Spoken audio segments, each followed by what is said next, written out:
Wen Shu is known for her exquisite and detailed paintings of flora and small insects during the Ming dynasty. She's considered the finest flower painter of the period. Her work was popular at the time and still is. Her painting, Rising Early in the Spring to Lament Flowers, sold for $413 United States in 2015, which is 4 times its estimate.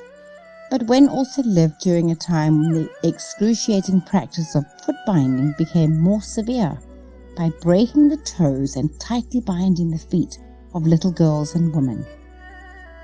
Wen came from a Chinese aristocratic family. Her father was a landscape painter and taught his children to paint from a very young age. Wen also eventually married one of her father's students.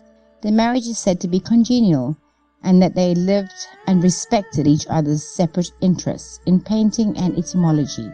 But even if her father was a landscape painter, Wen focused on painting flowers, grass insects, and butterflies.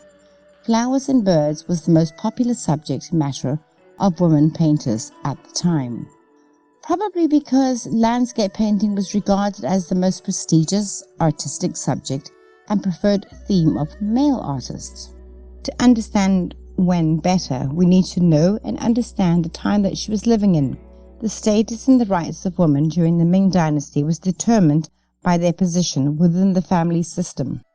The more extreme feet binding of the foot into a much shorter arched form also started during that Ming dynasty. The ideal size of an adult female's foot was supposed to be 3 inches or about 7 centimeters long. This practice started amongst elite women and later spread to other classes. Since Wen came from a noble family, it is most likely her feet was crushed and bound at a very early age. The idea was that the upper class women did not need their feet to work, showing just how powerful and wealthy their husbands were. And bound feet were also thought of as the epitome of female beauty. Wen's husband has inscribed on some of her paintings that Wen painted what she saw in their garden. But even if Wen was most likely both socially and physically limited, it didn't stop her from achieving great success. She painted unusual flowers and insects, capturing their likeness in meticulous detail. Wen is said to have painted 1 specimen a day for 1,000 days for an encyclopedic work. Wen was also a sought-out art teacher by both married women and girls from the upper classes. Wen's work was in such high demand that she had to train maids as assistants.